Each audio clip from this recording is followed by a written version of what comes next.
Hello everyone, this is me Kapil Sikka. I welcome you all to PW Only As. As you know, essay happens to be one of the most important paper for mains examination. 250 marks का ये paper काफी importance रखता है हमारी rank decide करने में, in fact हमारी interview call में या फिर मैं कहूं हमारे ओवरऑल सिलेक्शन में। लेकिन प्रॉब्लम इस पेपर के साथ ये है कि पिछले 3 साल से जिस तरह के क्वेश्चंस आ रहे हैं, जो फिलोसफिकल क्वेश्चंस आ रहे हैं, वो स्टूडेंट के लिए एक हेडेक बन चुके हैं। प्रॉब्लम ये नहीं है कि उनमें क्या लिखना है, प्रॉब्लम ये है कि उनको कहां से पढ़ना है, प्रॉब्लम ये है कि वो कैसे डिकोड होंगे, प्रॉब्लम ये है कि उसमें अच्छे मार्क्स कैसे आएंगे, और सबसे बड़ा प्रॉब्लम है कि हम अगर उसको इंटरप्रेट करके आए हैं तो क्या हम सही करके आए हैं, ये हमें कैसे पता चलेगा, क्योंकि यूपीएससी कोई मॉडल आंसर नहीं देती। तो यहां पर एक काफी बड़ा चैलेंजिंग टास्क कैंडिडेट्स के लिए बनता जा रहा है कि एसए में अच्छा स्कोर कैसे करें। एसए में स्कोर लाना काफी ईजी होता था, लेकिन अब जिस तरह के मार्क्स आ रहे हैं, स्टूडेंट के लिए एक चैलेंज बन चुका है कि हम अपने मार्क्स को कंसिस्टेंटली कैसे मेंटेन करें, हम कैसे 130 प्लस एटलीस्ट लेके आएं, या फिर हम ऐसा क्या इंग्रेडिएंट यूज करें कि हमारे मार्क्स इसमें इंप्रूव हो। दूसरा इंपॉर्टेंट चैलेंज आ जाता है इस एग्जाम के लिए कि ये इस तरह के क्वेश्चंस पढ़े कहां से, किस बुक को यूज करें, क्या एग्जाम्पल्स यूज करें, किस तरह के एग्जाम्पल्स यूज करें, और कितना कलेक्शन रखें एग्जाम्पल्स का, कोटेशंस का, क्योंकि अब डेटा वगैरह तो इतने इंपॉर्टेंट रहे नहीं। हाँ, एग्जाम्पल और कोटेशंस काफी इंपॉर्टेंट हो जाती हैं, तो वो भी एक बड़ा डॉन्टिंग टास्क है, चैलेंज है कि कैसे हम इतने सारे कोटेशंस को कोलेट करें, अच्छा उसका एडिक्वेट रिप्रेजेंटेशन करें, और जो हम लिख के आ रहे हैं वो रेलेवेंस भी रखें। तो इसी के चलते आज हम इस सेशन को लेंगे और समझेंगे एग्जैक्टली कि हमें एस्से को कैसे डिकोड करना है। There is one good news for you कि हम लोग एक free essay ethics live evaluation programmes लेके आ रहे हैं।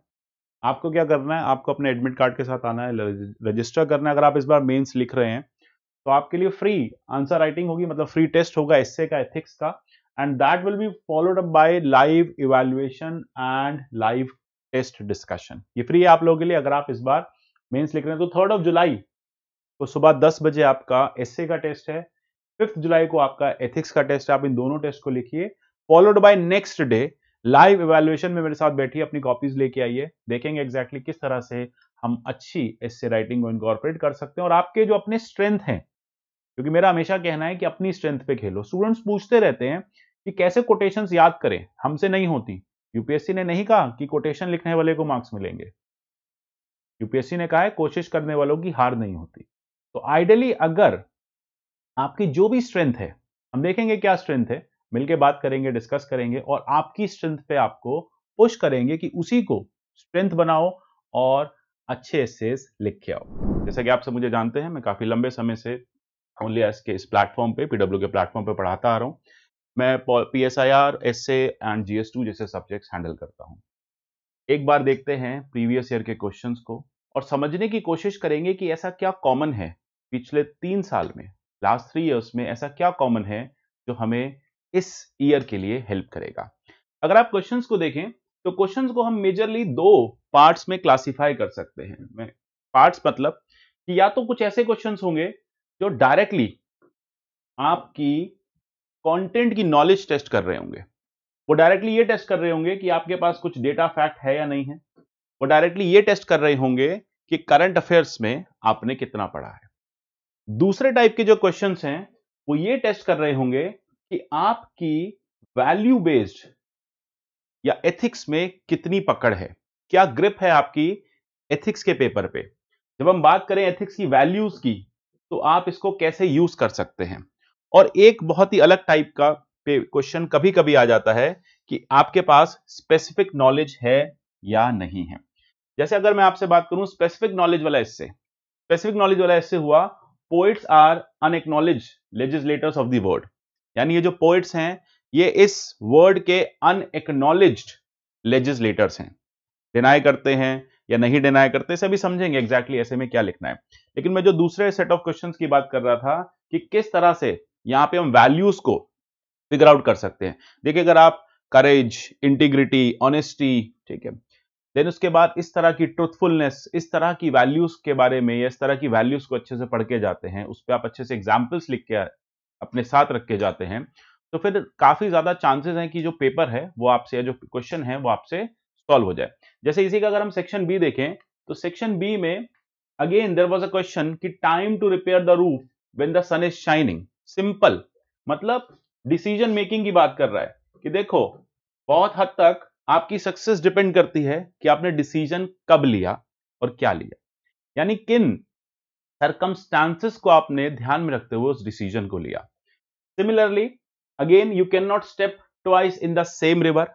ये बात कहता है कि एक ही गलती को हमें दोहराना नहीं चाहिए, यानी हमें कैसे पता चलेगा, जब हमारा विजडम होगा, हमारे पास विजडम होगा इस बात को समझने का कि हमें किस तरह के एक्शंस लेने हैं। ठीक है, तो ये सारी चीजें आप देखें बहुत ज्यादा वैल्यू बेस्ड है। देन उसके बाद smile is a chosen vehicle for our ambiguities. यहां पे भी हो सकता है हम अप्लाई कर सकते हैं इमोशनल इंटेलिजेंस, स्टडी विजडम जैसी चीजों को, कि कब स्माइल करना है, किस डिग्री पे आपको इसको यूज करना है और इससे आप कैसे एम्बिग्यूटीज को सॉल्व कर सकते हैं। ठीक है, यानी कहीं पे भी कोई एम्बिग्यूटी है तो कैसे स्माइल उस एम्बिग्यूटी को सॉल्व करती है, ऑन दी अदर हैंड कैसे एम्बिग्यूटीज बढ़ा भी देती है। तो ये डिपेंड करता है कि आपने वर्ड्स चूज किए या स्माइल चूज करी। जहां पे जो उपयुक्त हुआ, जो नेसेसरी हुआ, आपने वो चूज किया। वो कौन बताएगा? वो आपको बताएगा आपका high emotional intelligence. Just because you have a choice it does not mean that any of them has to be right. Again knowledge सबके पास है, लेकिन ये जो चॉइस है, चॉइस मतलब जो डिसीजन मेकिंग है, वो ये बताता है कि क्या हमने सही डिसीजन लिया या नहीं लिया। मतलब जो हमारे एक्शंस होंगे उसके क्या रिएक्शंस आएंगे, ये सारी चीजें इससे पता चलती हैं कि हमारी डिसीजन मेकिंग किस तरह की है। तो आप ये देख रहे हैं कि सेक्शन बी हुआ चाहे सेक्शन ए हुआ, दोनों केसेस में हमने इस तरह के क्वेश्चंस देखे जिसमें हम वैल्यू को एम्बेड कर सकते हैं या वैल्यू के बेसिस पे क्वेश्चन को समझ सकते हैं। नेक्स्ट, उससे एक साल पहले का पेपर देखते हैं, उससे प्रीवियस ईयर का, कि hand that rocks the cradle rules the world. Hand that rocks the cradle rules the world. कई बार कंफ्यूजन हुआ स्टूडेंट को, उन्होंने वुमेन एम्पावरमेंट समझा, लेकिन ये टॉपिक है सोशलाइजेशन का, कि क्या सोशलाइजेशन किस तरह से होना चाहिए जिससे कि हमें अटमोस्ट बेनिफिट मिले। मतलब अगर कोई भी चाइल्ड में, किसी भी इंस्टीट्यूशन में, किसी भी चीज में अगर हम इन्वेस्ट करते हैं तो वो इन्वेस्टमेंट हमारी कहां ले जाती है हमें, यानी जो भी हैंड है जो क्रैडल को रॉक कर रहा है, रॉक क्रैडल का मतलब हुआ पालना, तो जो भी पालने को हिला रहा है अगर वो पर्सन में सोशल वैल्यूज हैं तो ऑब्वियसली बात है कि इनहेरिटेंस जो होगा वो भी सोशल वैल्यूज का ही होगा। और जब राइट सोशलाइजेशन होगा तो पर्सन अपनी लाइफ के जेनिथ पे पहुंचेगा। तो ऑब्वियसली बात है जब पर्सन जेनिथ पे होगा तो मदर फैमिली उनका भी उतना ही नाम होगा। जैसे गांधी के लिए कई बार श्रेय उनकी मदर को दिया जाता है, शिवाजी के लिए वो श्रेय उनकी मदर को दिया जाता है। तो जिस तरह का सोशलाइजेशन, वहीं on the contrary Charles Sobhraj के लिए वो श्रेय उनकी मदर को दिया जाता है। मतलब वो एक नेगेटिव मैन थे, एक क्रिमिनल थे, साइकोपैथ थे, तो कई बार कहा जाता है कि घर के सर्कमस्टांसेस ऐसे थे इसलिए वो ऐसे बने। तो ये है कि hand that rocks the cradle rules the world. Then कुछ ऐसे ब्लाइंड क्वेश्चंस होंगे कि what is research but a blind date with knowledge. ठीक है, तो ये कुछ इस तरह के ब्लाइंड क्वेश्चंस होंगे जो हम कोशिश करेंगे वहां पे स्किप कर दें, क्योंकि हमारे पास और अच्छे ऑप्शंस हैं लिखने के लिए। देखिए याद रखिएगा, एसे राइटिंग में सबसे इंपॉर्टेंट चीज है कि आपने कौन सा टॉपिक लिया। मैं कहता हूं अगर एक आपने अच्छा टॉपिक लिया तो आपकी बैटल हाफ वन है। अब वो अच्छा टॉपिक कौन सा होता है? सारे ही अच्छे होते हैं।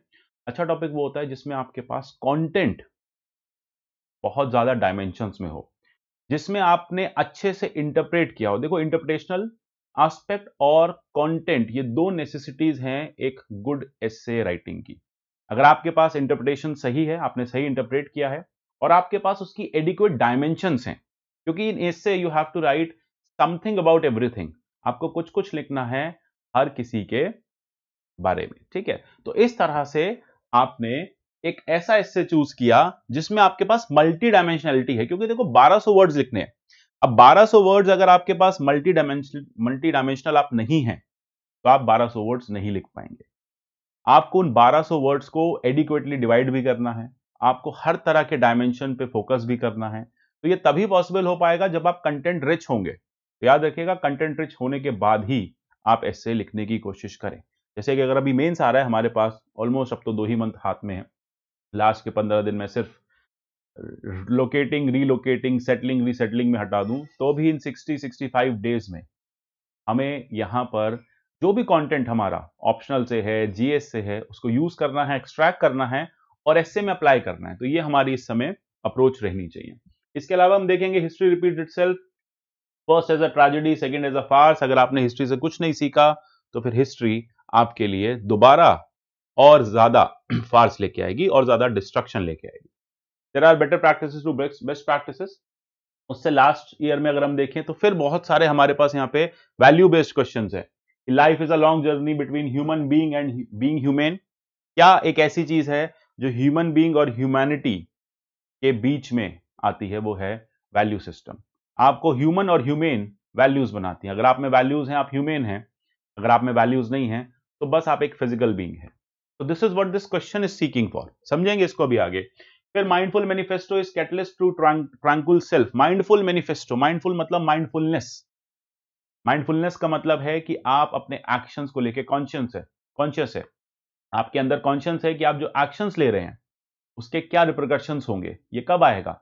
जब आप में विजडम होगा। ये कब आएगा? जब आप में इमोशनल इंटेलिजेंस होगा। जैसे एरिस्टोटल कहता है कि becoming angry is not bad, but becoming angry with the right person at right time is what matters. यही है माइंडफुल मैनिफेस्टो। और जब माइंडफुल मैनिफेस्टो होगा तो फिर ट्रैंक्विल सेल्फ होगा। सेल्फ में हमेशा पीस रहेगा, वर्ड में पीस रहेगा, सेल्फ में पीस रहेगा, इनर पीस, आउटर पीस। ये सब कब होगा? जब आपके एक्शंस सोचे समझे होंगे। आपने जल्दी में कोई एक्शन ले लिया बिना सोचे समझे, माइंडफुल मैनिफेस्टो आपका नहीं रहा, उसके रिपरकशंस बैड हुए, कभी भी आप पीस में नहीं रहेंगे। आप नहीं रहेंगे, वर्ल्ड पीस में नहीं रहेगा। यहां पे आप रशिया की बात कर सकते हैं, रशिया यूक्रेन वॉर की बात कर सकते हैं, पुतिन के हेस्टी डिसीजंस की बात कर सकते हैं। तो इस तरह से एग्जांपल्स हमें निकालने होंगे from the topic only. Then again एक और वैल्यू बेस्ड टॉपिक था, ship does not sink because of water around them, ship sinks because when water gets into them. अब यहां पे ये एक मेटाफोरिकल नॉलेज हो सकती है। शिप क्या है? शिप एक ह्यूमन है। वाटर क्या है? ह्यूमन के चारों तरफ सेल होने वाली वाइसेस हैं। अब वाइसेस हमारे साथ हमेशा रहती हैं। कोई भी इंसान इस दुनिया में, पर्सन इस दुनिया में वाइस फ्री नहीं है। उसके आसपास गलत चीजें चलती रहेंगी। अब जब तक वो उन चीजों को डिस्प्लेस करता रहेगा, वो सेल करता रहेगा। जब तक आप वाइसेस पे विक्ट्री लेते रहेंगे तब तक आप सेल करते रहेंगे। तो शिप के साथ भी यही है कि शिप जब तक अपने वेट के अकॉर्डिंग वाटर डिस्प्लेस करता रहेगा, वो सेल करता रहेगा, वो उन शोर्स को, उन वेव्स को कॉन्कर करता रहेगा। लेकिन जैसे ही शिप वीक हो जाएगा, वाइसेस या वाटर उसके अंदर आ जाएगा, वो सिंक कर जाएगा। एग्जैक्टली यही है कि जब तक आपकी वैल्यूज स्ट्रांग हैं, आप वाइसेस को हटाते रहेंगे। जैसे ही आपकी ग्रीड, ग्लूटनी, गांधी के 7 सिन, जैसे ये गांधी के 7 सिन आपको ओवर पावर कर जाते हैं, आप डूब जाएंगे। तो इस तरह के बहुत एग्जाम्पल्स हम देखेंगे। देन उसके बाद simplicity is the ultimate sophistication. जितना सिंपल उतना ही सोफिस्टिकेटेड, है ना। तो हमने देखा है कि वर्ल्ड की जो मोस्ट सिंपलेस्ट चीजें होती हैं वो सबसे ज्यादा सोफिस्टिकेटेड होती हैं। चाहे वो आप टेक्नोलॉजी में लो, गवर्नेंस सिस्टम में लो, इंडिविजुअल इंटरप्रिटेशन में लो। तो इस तरह से एग्जाम्पलिफिकेशन के साथ हम इसका सेक्शन ए भी कर सकते हैं। Again there was a kind of question जो थोड़ा सा बहुत ज्यादा नैरो था। Culture is what we are, civilisation is what we have. ठीक है, कल्चर वो है जो हम हैं, सिविलाइजेशन जो हमारे पास है। ठीक है, तो इसमें आपको कल्चर और सिविलाइजेशन में जाना होगा। तो मैं मान के चलता हूं कि सोशियोलॉजी वाले, एंथ्रोपोलॉजी वाले इसको बेटर लिख सकते हैं। देन उसके बाद there can be no social justice without economic prosperity. This was a direct question, इसमें कुछ फिलोसफिकल नहीं था। Patriarchy is the least noticed yet the most significant structure of social inequality. We can not deny the fact, we have to justify. देखो दो तरह के essays होते हैं जिसमें एक डिनाइल भी होता है आपके एंड से। आप कहेंगे नहीं, सिर्फ यही सही नहीं है, this is not the only right, we have the other side of the story as well. So there is a dichotomy in the topic. Topic दोनों तरफ की बात कर सकता है। जैसे यस, जो आपने कहा, एग्जामिनर ने जो क्वेश्चन पूछा है, यूपीएससी ने जो पूछा है वो ठीक है। On the other hand, there is other side of the story as well. लेकिन ऐसे टॉपिक्स में there is just one side of the story कि yes, it is the case. Technology as a silent factor in international relations, ये इसका philosophical से कुछ ऐसा सच लेना देना नहीं था। अब चलते हैं एग्जैक्टली कि ये जो हमने क्वेश्चंस डिस्कस किए या फिर जो हम फिलोसफिकल टॉपिक की बात करने जा रहे हैं, इसको लिखें कैसे। What should be the strategy of such kind of topics. देखो सबसे पहली चीज हमें ध्यान रखनी है कि हमें एसे का राइट डिकोडिंग करना है। अगर हमने उसको ठीक से डिकोड नहीं किया तो फिर हमारे लिए काफी प्रॉब्लम हो जाएगी, हम उसको गलत इंटरप्रेट करके आगे निकल जाएंगे और गलत आंसर दे के आएंगे। अब डिकोडिंग करने के लिए हमें क्या करना चाहिए, हमें लेने चाहिए कीवर्ड्स। ठीक है, जैसे मैं आपसे एक टॉपिक देखूं, आपके साथ एक टॉपिक डिस्कस करूं कि a ship in the harbour is safe but that is not what ship is for. Ship जो है वो हार्बर में सेफ है, तो पहला कीवर्ड है यहां पे शिप की बात कर रहे हैं, हम ऐसे शिप की बात कर रहे हैं जो हार्बर में है तो सेफ है, लेकिन सेल करेगा तो प्रॉब्लम्स को फेस करेगा। तो कह सकते हैं कि शिप एक ह्यूमन हो सकता है, कह सकते हैं कि शिप एक इंस्टीट्यूशन हो सकता है, हार्बर उसका कंफर्ट जोन हो सकता है, not doing anything, remaining in comfort zone. But वो ये भी कह रहा है कि ये शिप इसलिए बना नहीं है क्योंकि कंफर्ट जोन में क्या होगा, कंफर्ट जोन में आप रस्ट एंड रॉट कर जाओगे, आपकी ट्रू पोटेंशियल नहीं आएगी। आपकी ट्रू पोटेंशियल तभी आती है जब आप सेल करते हैं। ऐसे टॉपिक को पढ़ते ही सोहनलाल द्विवेदी जी की सबसे पहली कविता याद आती है कि किनारे पे बैठ के नौका पार नहीं होती और कोशिश करने वालों की कभी हार नहीं होती। तो एग्जैक्टली यही है कि अगर आप किनारे पे बैठे रहेंगे, कंफर्ट जोन में बैठे रहेंगे, तो आप वहीं रहेंगे जहां आप थे। आपने पूरी लाइफ कुछ नहीं किया, आप रस्ट हुए, रॉट हुए, आपकी जो स्किल्स थी वो कभी प्रैक्टिस में ला ही नहीं पाए। जैसे अगर हुसैन बोल्ट को यह कहा जाता कि देखो, क्योंकि तुम्हारे पास रिसोर्सेज नहीं है, तुम कभी भी वर्ल्ड के फास्टेस्ट मैन नहीं बन सकते, क्योंकि तुम पावर्टी में हो, तुम्हें इन सब चीजों को नहीं करना चाहिए, तुम किसी और चीज पे फोकस करो, अपनी फैमिली की हेल्प करो फार्मिंग में। तो हो सकता है वो ये मान के बैठ जाता कि देखो मैं ये सब नहीं कर सकता, ठीक है, यही सही है क्योंकि मेरे पास रिसोर्सेज नहीं है, रिसोर्सेज नहीं है तो मैं नहीं भाग पाऊंगा, मैं रेस में, मैराथन्स में या फिर स्प्रिंटर रेसेस में पार्टिसिपेट नहीं कर पाऊंगा। जब पार्टिसिपेट ही नहीं कर पाऊंगा तो विनर कैसे बनूंगा। तो ठीक है, मैं जिस पोजीशन पे हूं उसी पोजीशन पे ठीक हूं, मैं सुबह उठता हूं और जाता हूं अपनी फार्मिंग करके, शाम को वापस आता हूं, जो भी मियर इनकम हो जिससे एक ब्रेड आ जाए, घर का खाना आ जाए, मैं उसी में रह लूंगा। लेकिन नहीं, वो शिप निकला और उसने सेल किया ऑपोजिट वेव्स के सामने, उसने ऑपोजिशन झेला, उसने थंडरस्टॉर्म झेला। यहां पे सेलिंग से आएगा थंडरस्टॉर्म, सेलिंग से आएगा ऐसी situations which are adverse, adverse situations. वो गया एडवर्स सिचुएशंस में और उसकी ट्रू मेटल प्रूव हुई, और जैसे ही ट्रू मेटल प्रूव हुई, that person became the fastest man on earth. इस तरह से हम इसको लिंक कर सकते हैं। तो इस तरह से बहुत सारे एग्जाम्पल्स अभी मैं आपको देता जाऊंगा। तो हमने क्या देखा, सबसे पहले हमने इसको डिकोड किया, हमने राइट कीवर्ड्स निकाले, अब हम ढूंढेंगे फॉर्डर, लिखना क्या है। ठीक है, इंटरप्रिटेशन भी अगर कर लिया है, कीवर्ड्स भी पता चल गए और फॉर्डर नहीं है, तब भी कोई फायदा नहीं है। तो अब आता है फॉर्डर। तो इस फॉर्डर को हम इस तरह से डिवाइड कर सकते हैं कि हम पहले तो एक्सप्लेन करें उस टॉपिक को, एक्सप्लेन एज एन हम एक थीसिस के थ्रू समझाएं कि हम एग्जामिनर को क्या कहना चाह रहे हैं। जैसे अगर मैं फिर से इस टॉपिक पे चलूं तो सबसे पहले हम क्या करेंगे, हम समझाएंगे कि ये जनरल कोट कहती क्या है। ठीक है, ये हमें पता है कि जनरल कोड कहती क्या है। तो इसे स्टार्ट करने के लिए सबसे पहले आप करो इंट्रोडक्शन।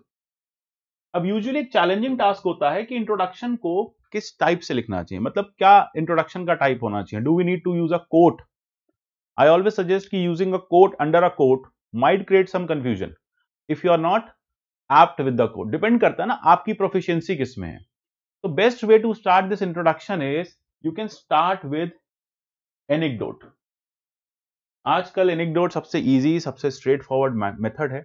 एनेक्डोट का बेस्ट फायदा यह होता है कि उसको वहीं पे क्रिएट किया जा सकता है, वो फिक्शन में भी हो सकता है, वो रियलिटी में भी हो सकता है। रियलिटी में होगा तो रिलेटेबल होगा, फिक्शन में होगा तो कई बार ड्राफ्टिंग में इश्यूज आते हैं स्टूडेंट्स को, वो फिक्शनली कुछ सोचते हैं और उस तरह से उसको प्रेजेंट नहीं कर पाते। तो अगर आपके साथ ये इशू है कि आप जो सोचते हैं आपके शब्द वो बयान नहीं करते, तो बेटर है आप कुछ रियलिटी में लेके जाएं, तो रियलिटी से उठा लीजिए। अब क्योंकि यहाँ पे टॉपिक एक डायकॉटमी या फिर दो अलग अलग सिचुएशंस को लेके आ रहा है कि शिप हार्बर में सेफ है लेकिन शिप हार्बर के लिए नहीं है, तो आप यहाँ पे दो उस तरह की पर्सनालिटीज की बात कर सकते हैं जो हार्बर में है और कहीं नहीं पहुंचे, और जो सेल कर गए और विनर हो गए। ठीक है, अगर मैं इसको आपको एक फ्लोचार्ट के थ्रू समझाऊं तो शिप क्या है? शिप एक डिपिक्ट कर रहा है एक इंस्टीट्यूशन को, एक सिचुएशन को। ये वो उन लोगों की बात कर रहा है जो एडवर्स सिचुएशन में विनर हो जाते हैं। ठीक है, तो अगर हम बात करें एडवर्स सिचुएशन में विनर की, तो हमारे पास एन नंबर ऑफ एग्जांपल्स हैं। जैसे एक एग्जांपल था कि नायिका की नायक फाल्गुनी नायर को कई लोगों ने कहा कि 50 इयर्स की एज में कौन स्टार्टअप करता है, ये एज तो अब रिटायरमेंट की है, आप थोड़े दिन में रिटायर हो जाओ और जो भी लाइफ में जमा पूंजी है उसे एंजॉय करो। लेकिन उस स्टार्टअप के मेल शोविनिस्ट वर्ड में वो एक ऐसी नायिका निकली जिन्होंने बहुत कम टाइम में $1 बिलियन इंडस्ट्री क्रिएट करी। और सिर्फ इंडस्ट्री क्रिएट नहीं करी, उन्होंने कॉस्मेटिक्स खरीदने का, लोगों का कॉस्मेटिक्स खरीदने का तरीका चेंज कर दिया।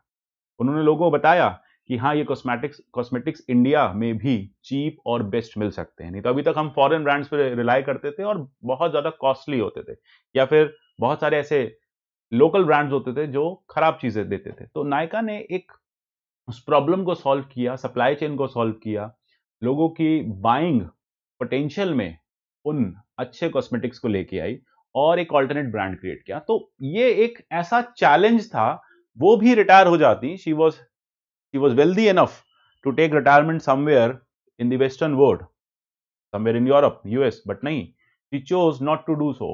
She basically decided that I'll be moving forward with this new venture. Let the conditions come.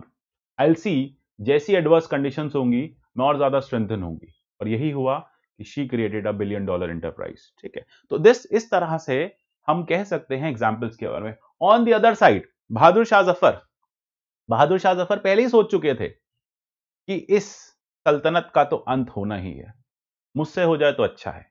And this is where he was attacked. When he was attacked by the Britishers, rather than fighting और doing something, he was sitting like this only, है ना। तो इस तरह से हम, and he was cot, तो इस तरह से हम कह सकते हैं कि वो मान के चल रहे थे कि नहीं, अब मैंने लग्जरी मेरी लाइफ में है और एकदम सही है, ब्रिटिशर्स मेरा क्या कर लेंगे। ठीक है, तो इस तरह से हम ऐसे एग्जाम्पल्स ले सकते हैं जो डिफिकल्ट सिचुएशंस को फेस कर रहे हैं और जो डिफिकल्ट सिचुएशंस को फेस नहीं कर रहे हैं। जैसे डिफिकल्ट सिचुएशंस क्या है, यहाँ पे वाटर है, विंड है, टाइड्स है, इस तरह से इसको हम लिख सकते हैं। अच्छा, दूसरा पार्ट इसमें आएगा थीसिस स्टेटमेंट। अब थीसिस स्टेटमेंट कुछ क्वेश्चंस पोज करता है एग्जामिनर के लिए और आपके लिए भी। एग्जामिनर के लिए इसलिए क्योंकि अगर एग्जामिनर पे टाइम कम है तो वो उस थीसिस स्टेटमेंट के थ्रू ये समझ जाएगा कि आप एग्जैक्टली क्या कहना चाह रहे हैं, what is your understanding of the topic, what are your dimensions, and how you are going to write this essay. On the other hand, you will also get a fair structure. आपको भी एक structure मिल जाएगा कि हमें क्या करना है। thesis statement can be कि what this statement means, the interpretation of the statement, what are the adverse conditions. We will see who among the people, institutions have used this opportunity of sailing down and winning. We will also see those who were sitting at the shore waiting for something to happen, है ना, some luck to work, और वो लोग कहां पहुंचे। And then एक philosophical एसे में सबसे इंपॉर्टेंट बात होती है, after writing down these things, एक सबसे इंपॉर्टेंट बात होती है इसके बाद जब हमने बॉडी लिखी, तो बॉडी में हमने आर्ग्यूमेंट्स रेस किए, आर्ग्यूमेंट्स के साथ साथ हमने एग्जाम्पल्स और ऑपोजिट एग्जाम्पल्स रेस किए, है ना। तो बॉडी में हमने ये किया और इसके बाद एक सबसे इंपॉर्टेंट चीज होती है किसी भी एस्से में, प्रिस्क्रिप्शन। देखो, यूपीएससी का essay is not just an essay, it is a problem given to you and you are the problem solver. वो ये मान के चल रहे हैं कि हमने आपको एक प्रॉब्लम, एक परिस्थिति दी है, आप उसको सॉल्व करो, आप हमें उसका सोल्यूशन बताओ। प्रॉब्लम तो हमें भी पता है, प्रॉब्लम सबको पता होती है। बीइंग एन एडमिनिस्ट्रेटर आप प्रॉब्लम सॉल्वर हो। आपकी अप्रोच क्या उस प्रॉब्लम को लेके, दिस इज व्हाट मैटर्स। और यूपीएससी इसलिए देखना चाहती है कि आपने प्रिस्क्राइब क्या किया। ठीक है, हमें समझ में आ गया, there have been a lot of examples कि इसने ऐसा किया, इसने नहीं किया, इसने किया, इसने नहीं किया, दोनों साइड के एग्जांपल्स हैं। नाउ द क्वेश्चन कम्स कि what are the solutions, how we can ensure कि जो शिप सेल नहीं कर रहे हैं, पोर्ट पे हैं, एंकर्ड हैं, उनमें ऐसी कौन सी वैल्यूज, ऐसे कौन से एट्रीब्यूट्स उनमें होने चाहिए कि वो आगे बढ़ें। ऑब्वियस सी बात है, करेज, प्रूडेंस, परसिवरेंस, डेडिकेशन, पेशेंस, इस तरह के वैल्यू सिस्टम भी आनी चाहिए। ठीक है, तो ये प्रिस्क्रिप्शन है कि जो शिप सेल कर गया उसमें वैल्यूज थी, उसमें करेज था, प्रूडेंस था, परसिवरेंस था, डेडिकेशन था। जो नहीं सेल किया उसमें सब नहीं था। ठीक है, तो ये सारी चीजें देना नेसेसरी हो जाता है। इसलिए अब नेक्स्ट पार्ट जो उसका होता है प्रिस्क्रिप्शन, और उसके बाद हम इसे कंक्लूड करेंगे विद सम फ्यूचरिस्टिक नोट। हम बताएंगे एग्जामिनर को कि लुक, अगर इस तरह से शिप्स में या फिर इस तरह से ये वैल्यू सिस्टम डेवलप हो जाए तो ये वर्ल्ड जो है एक काफी ज्यादा पीसफुल प्लेस हो जाएगा रहने के लिए। जो भी ह्यूमन सिविलाइजेशन है, जितने साल पीछे से चलती आ रही है, लेटर से 3000 ईयर्स से चलती आ रही है, तो 3000 ईयर्स तक और ज्यादा चलेगी। इस तरह से we can end up the topic on this conclusion. ठीक है, तो this is how you can draft an essay. Now एक और टॉपिक लेते हैं। There was another topic this year only, it was very straight forward, और इस तरह के टॉपिक स्टूडेंट्स पूछते रहते हैं कि कैसे लिखने चाहिए। जैसे poets are unacknowledged legislators of the world। अब देखो, इस क्वेश्चन में देर इज नो डिनाइल, कोई डिनाइल नहीं है कि पोइट्स नहीं होते, बिल्कुल होते हैं, बिल्कुल होते हैं। कि पोइट्स ने, हमने ऐसी ऐसी पोइट्रीज देखी हैं जिसमें पोइट्स ने सोसाइटी के, पॉलिटिक्स के, इकोनॉमी के उन टॉपिक्स को टच किया है जो पार्लियामेंट्स नहीं कर पा रही थी। हम स्टार्ट करेंगे वोल्टेयर से, रूसो से, अगर आप फिलॉसफी ऑफ पीएसआईआर के हो। हम स्टार्ट करेंगे लिटरेचर से, अगर आप हिंदी या इंग्लिश लिटरेचर से हो, अपने किसी रीजनल लिटरेचर से हो। तो ये क्वेश्चन वही स्टूडेंट कर सकता है जिसको कंटेंट की नॉलेज हो। देखो, ये क्वेश्चन वही पिक करेगा जिसके पास स्पेसिफिक कंटेंट हो। क्या आपको उन 10, 12, 13 पोइट्स के बारे में पता है जिन्होंने ऐसी पोइट्रीज क्रिएट करी जो वर्ड के लिए एक लेजिस्लेशन की तरह प्रूव हुई? अगर हां, तो you can choose such kind of topics. तो मैं ये दो टॉपिक्स इसलिए दिखा रहा हूं कि एक टॉपिक जो आप एथिक्स से ड्रॉ कर सकते हो, ऑलरेडी जो आपकी एथिक्स की नॉलेज है, जो कंटेंट आपके पास एथिक्स का है, जो भी कंटेंट आपके पास ऑप्शनल का, लेटर से सोशियोलॉजी, पीएसआईआर, एंथ्रोपोलॉजी, आप वहां से ला सकते हो। एंड प्राइमरीली रोल यहां पे रहता है एथिक्स का, कि एथिक्स की वैल्यूज को आप किस तरह इवैल्यूएट करते हो, उसमें एग्जाम्पल्स इंटीग्रेट करते हो, आर्ग्यूमेंट्स बिल्ड करते हो, सब्सटेंशिएट करते हो, और फाइनल कंक्लूजन तक पहुंचते हो। एक वो तरीका है उस तरह के एसेस का। और ये एसेस जो हैं, दे आर कंटेंट हैवी। ये कंटेंट हैवी हैं, इसमें आपके पास अगर एग्जैक्ट एडिक्वेट कंटेंट नहीं है तो is no point writing such essays. अब ये ऐसे कौन लिख सकता है? जैसा मैंने आपको बताया कि या तो आपकी पोएट्री में अच्छी खासी रुचि है, you have that interest in the poetry, और you are a student of literature. Literature का कंटेंट है आपके पास, you can easily sail through. जैसे इस टॉपिक को देखते ही सबसे पहले मेरे मन में एक कविता आई, या फिर एक छोटी सी लाइन आई, कविता तो क्या, कि जहां न पहुंचे रवि वहां पहुंचे कवि। तो इस तरह की पंक्तियों से हमें क्लैरिटी आ जाती है कि अच्छा, ये कुछ ऐसे टॉपिक की बात कर रहा है जहां पे कवि जो है वो सोसाइटी के उन अनटच्ड टॉपिक्स पे, एरियाज पे, प्रॉब्लम्स को हाईलाइट कर रहा है जिस पे गवर्नमेंट का फेलियर है। जैसे हम राष्ट्र कवि दिनकर जी की बात करें तो उन्होंने कुछ पंक्तियां लिखी कि समर शेष है नहीं पाप का, भागी केवल व्याध, जो तटस्थ है समय लिखेगा उसी के अपराध। अब यहां पे दिनकर जी ये दिखाना चाह रहे हैं कि जो व्याध है, जो ऑपरेसर है, वो तो गलत है ही, उसके तो अपराध लिखे ही जाएंगे। लेकिन जिसने इनएक्शन किया, जो बाय स्टैंडर्ड रहा, गवर्नमेंट्स के लिए कह रहे हैं कि पावर्टी है, इतनी ज्यादा क्राइसिस है कंट्री में। आपने 1950 में कहा था कि हमने विजय प्राप्त कर ली है, अब हम इगैलिटेरियन सोसाइटी बनाएंगे, हम यहां विनर हो गए हैं, हमने ब्रिटिशर्स को हटा दिया है। लेकिन दिनकर जी उन्हें समझा रहे हैं कि देखो, अभी समर शेष है, the war is still on. और केवल यहां पे पापी वही नहीं है जिसने ऑपरेशन किया है, जो ऑपरेशन कर रहा है, पापी वो भी है जो सब कुछ देख के भी चुप है।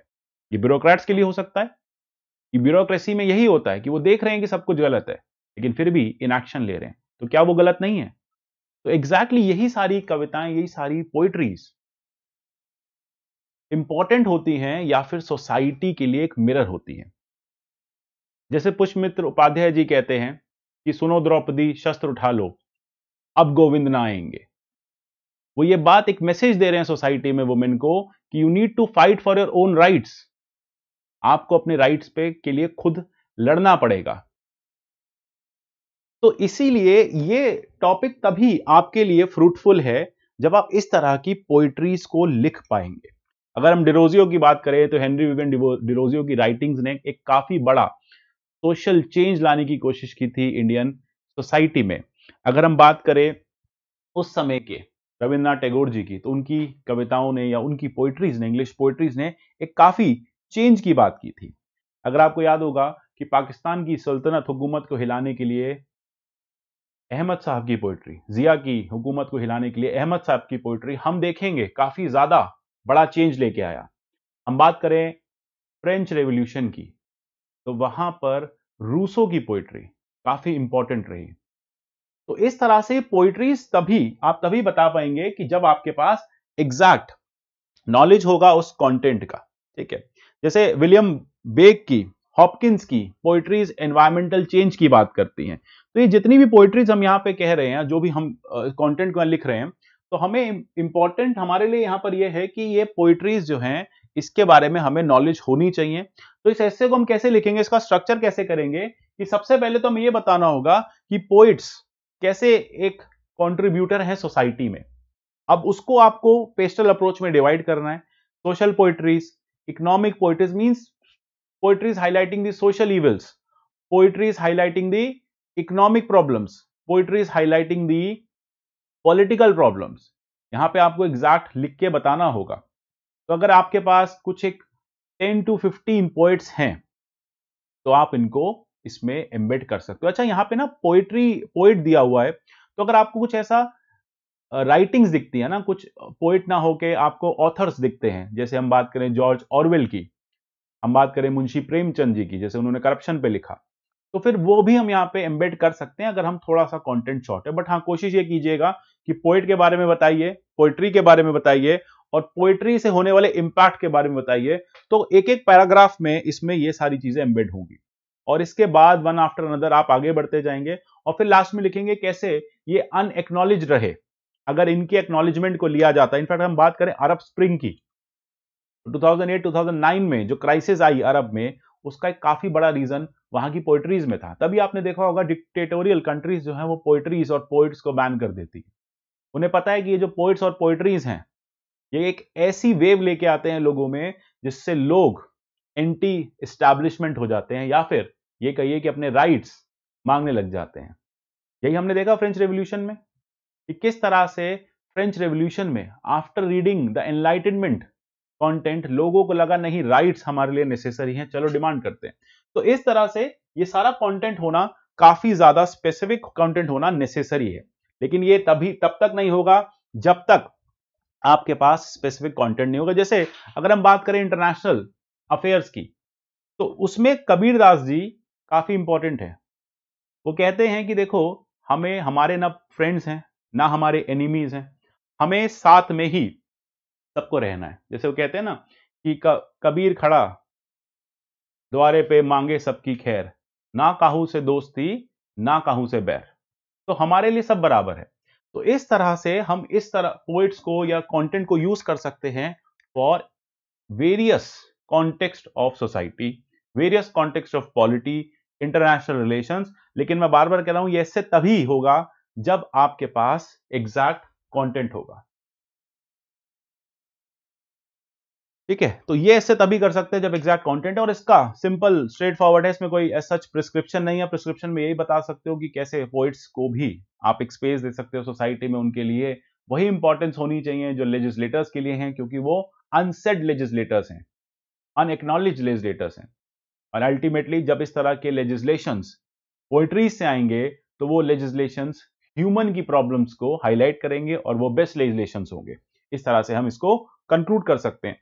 तो ये जो 2-3 टॉपिक्स हमने यहाँ पे बात की एग्जैक्टली अलग अलग चीजों को हाईलाइट करते हैं। ठीक है, तो ये दोनों टॉपिक्स, एक हाईलाइट करता है आपके एथिक्स की इंपॉर्टेंस को, दूसरा टॉपिक हाईलाइट करता है कि आप कितना उस कंटेंट को जानते हैं। तो इसलिए टॉपिक सिलेक्शन से पहले सबसे इंपॉर्टेंट चीज ये हो जाती है कि आपको इंश्योर करना होगा कि आपके पास उसका कंटेंट कितना है, आप कितने कंटेंट रिच हो। देखो एक अच्छा एक एस्से जो देखने में थोड़ा सा खराब लगे, मतलब अंडरस्टैंडिंग में इशू हो, लेकिन अगर आप उसको अच्छे से इंटरप्रेट करके अच्छे कंटेंट के साथ लिखते हो, you will definitely get good marks. इस बार के अगर आप टॉप रैंकर्स देखेंगे तो उनको, या मार्क्स देखेंगे एस्से में, तो उसमें बहुत बड़ा रोल रहा है उनके कंटेंट का। जैसे एक कैंडिडेट है, उनके 149 थे, तो उन्होंने पोइट वाला एस्से लिखा था क्योंकि वो इंग्लिश लिटरेचर के। तो आइडियली यहाँ पे एक बात इंश्योर करना कि अगर आप पोइट टाइप एस्सेज उठा रहे हो तो आपके पास कंटेंट होना जरूरी है। बीटिंग अराउंड द बुश नहीं करना है कि कुछ भी लिख के आए हैं, तो ये बात ध्यान रखना है। और ये भी नहीं हो कि इस टॉपिक को कोई नहीं लिख रहा और मैं लिखूंगा तो मार्क्स मिल जाएगा। बिल्कुल कोई नहीं लिख रहा, आप लिखोगे तो मार्क्स मिलेंगे, लेकिन तब when you are writing the best और better than others. There is no best, I would say there is better than others, कि आपने कुछ बहुत एक्सक्लूसिव लिखा है, तो वहां पे आपको मार्क्स अवार्ड होंगे। एक और टॉपिक की बात करते हैं, life is long journey between human being and being human. अब यहां पे कीवर्ड समझने की कोशिश करते हैं। सबसे पहले है लाइफ एक लॉन्ग जर्नी है। लाइफ क्या है? एक लॉन्ग जर्नी है जो आपको ह्यूमन बीइंग से ह्यूमन बनाती है। सो दैट मीन्स ह्यूमन तो सब होते हैं, everyone is born human, but very few became human, because from human to human you need to travel a long journey. There is a journey which has to be travelled, और इसी journey को इस एस्से में आपको map करना है। आपको बताना है कि ह्यूमैनिटी क्या है, आपको बताना है कि ह्यूमैनिटी के वैल्यूज क्या क्या है। अगर मैं कहूं कि ये ह्यूमन है, ये पर्सन ह्यूमैनिटी रखता है, तो आपके पास कुछ सेट ऑफ वैल्यूज होगा, आपको वैल्यूज हाईलाइट करनी है, एग्जाम्पलिफिकेशन करना है। याद रखना, हमने एक इंट्रोडक्शन लिखा, इंट्रोडक्शन में हमने दो लोगों की बात करी जिसमें ह्यूमैनिटी है और जिसमें ह्यूमैनिटी नहीं है। दोनों एक ही करियर से, एक ही एजुकेशन सिस्टम से निकल के आते हैं, एक ह्यूमन बना और एक ह्यूमन बना, एक बुद्ध बना, एक अंगुलीमाल बना, एक AQ खान बना, एक APJ कलाम बने। तो वही सिस्टम से, वही सेटअप से दो लोग आए, उसी सोशलाइजेशन के प्रोसेस से आए। एक में वैल्यूज नहीं हुई क्योंकि सोशलाइजेशन नहीं हुआ, एक में वैल्यूज हुई क्योंकि सोशलाइजेशन हुआ। तो यहां पे प्रिस्क्रिप्शन भी पता चल गया कि हमें वैल्यूज का भी इनकलकेशन करना है। तो इस एस्से को अगर मैं ब्रॉडली डिवाइड करूं तो सबसे पहले आप इंट्रोडक्शन में दो एग्जांपल से स्टार्ट कर सकते हैं, दो कॉन्ट्ररी एग्जांपल से। फिर आप थीसिस स्टेटमेंट में बता सकते हैं कि in this essay will be focusing upon the difference between human and humane, मतलब a person who is just human, who is humane. We shall be focusing upon various examples, those who have lived a life just as a human, other who have lived their life as humane. फिर बताएंगे अगर human रहे तो क्या challenges आए society में, फिर क्या क्या वैल्यूज हमें इनकॉर्पोरेट करनी है, क्या क्या वैल्यूज इनकलकेट करनी है जिससे एक ह्यूमन ह्यूमन बने। और जब ये सब कुछ हो जाएगा तो world will be a beautiful place to live, a peaceful place to live करके एक फ्यूचरिस्टिक कंक्लूजन। तो this is how you need to move forward. ठीक है, तो सिंपल है। यहां पे एसेज आप देख रहे हैं कि बस एथिक्स की वैल्यूज को आपको अच्छे से करना है। तो ऑलवेज से that you need to focus upon the ethical values, है ना। तो आपको एथिक्स पे फोकस करना है। अगर आपके पास एथिक्स का कंटेंट अच्छा है तो चांसेस बहुत ब्राइट हैं that you are able to write the a good essay. अब नाउ अनदर थिंग इज, हमेशा कुछ टेम्पलेट्स रेडी रखने हैं। टेम्पलेट्स में जैसे याद रखना, जब भी हम एथिक्स की बात कर रहे हैं तो गांधी के 7 सिंस की बात कर लेंगे, गांधी के तलिस्मान की बात कर लेंगे, ठीक है। तो गांधी के अंत्योदय सर्वोदय की बात कर लेंगे, बुद्ध के विजडम की बात कर लेंगे, ठीक है। तो 8 फोल्ड पाथ्स की बात कर लेंगे, ठीक है। देन गीता के स्थित प्रज्ञे की बात कर लेंगे, प्रज्ञे की बात कर लेंगे, स्टडी विजडम की बात कर लेंगे, इमोशनल इंटेलिजेंस की बात कर लेंगे। तो ये सारी चीजें वैल्यू इनकलकेशन की बात करती हैं। कुछ एग्जाम्पल्स हमेशा रेडी होने चाहिए, जैसे राम वर्सेस रावण, अर्जुन वर्सेस दुर्योधन, ठीक है। तो इस तरह के रेडी एग्जाम्पल्स एपिक्स से, हमारे जितने भी इस तरह के हिस्टोरिकल एपिक्स हैं वहां से एग्जाम्पल्स काफी हैंडी होते हैं और काफी रिलेटेबल होते हैं। जैसे हम बात करें भीष्म पितामह की, हम बात करें अर्जुन की, हम बात करें दुर्योधन की, तो ये एग्जाम्पल्स आप वैल्यू के साथ लगा सकते हैं। आप बता सकते हैं कि कैसे करेज था, विजडम नहीं था, करेज कम था, विजडम ज्यादा था, सेल थ्रू कर गए। तो ये सारी जो हमारी डे टू डे इंटरेक्शंस हैं लाइफ की, अगर आप उनको एग्जाम्पल्स के फॉर्म में लेके आएंगे तो फिर आपके लिए काफी ज्यादा मतलब इससे काफी इंटरेस्टिंग बन जाएगा और बहुत ज्यादा इन्वॉल्विंग होगा। देखो, एग्जामिनर आपको नहीं जानता, he doesn't know who you are. आप बहुत अच्छे कैंडिडेट होंगे, है ना, आपके पास बहुत नॉलेज है, लेकिन आप पेपर में उस नॉलेज को दे नहीं पाए। एग्जामिनर के लिए तो आप वैसे ही हैं कि जैसे इसको कुछ नहीं आता। तो इसीलिए आपके पास जो एडिक्वेट नॉलेज है उसका structured presentation with apt examples, prescriptions and a futuristic conclusion, यही की है आज के एसे राइटिंग का। ठीक है, ये बेसिकली इस तरह के जो क्वेश्चंस पूछे हैं यही एग्जैक्टली इंपॉर्टेंट है। आशा करता हूं आप जरूर इस सेशन में इस एसे राइटिंग में पार्टिसिपेट करेंगे एंड मिलते हैं with the live evaluation and discussion. Till then, goodbye, take care, and God bless you all.